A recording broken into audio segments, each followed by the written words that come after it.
Hello students, let's read this problem together. Sebastian spins the spinner 160 times. What is a reasonable prediction for the number of times he will land on a number greater than or equal to 11?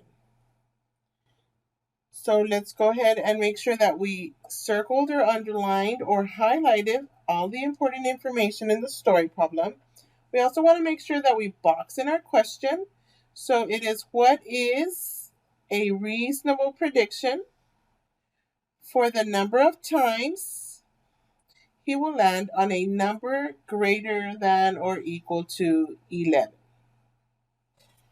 Now we're going to elaborate on what they are asking us for. So we have the probability of getting a number that is greater than or equal to 11. So let's go ahead and elaborate even further by marking and looking at our spinner that is presented for us in this picture.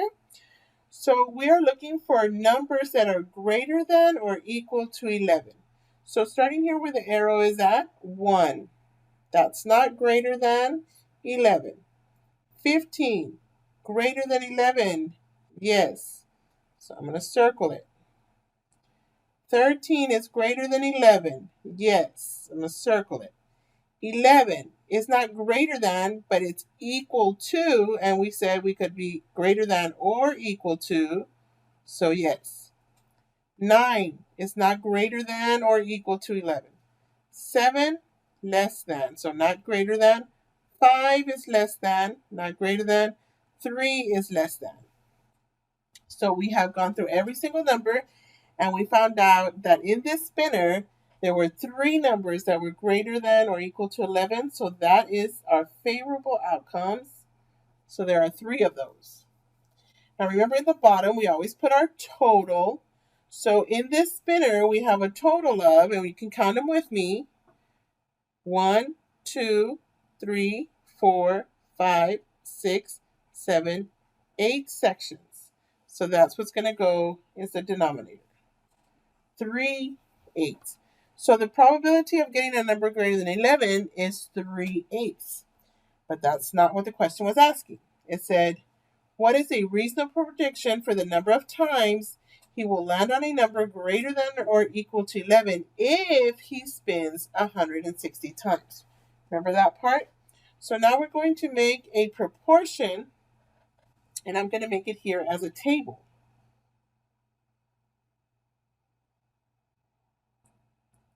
So what do I know? I want the probability of getting a number that is greater than or equal to 11 out of the total. So we know we got 3 and 8. And now we need either the other probability or the total. We don't have the probability. That's what we're looking for, a reasonable prediction. But we do have 160. So that is the total number of times that Sebastian is going to spin the spinner.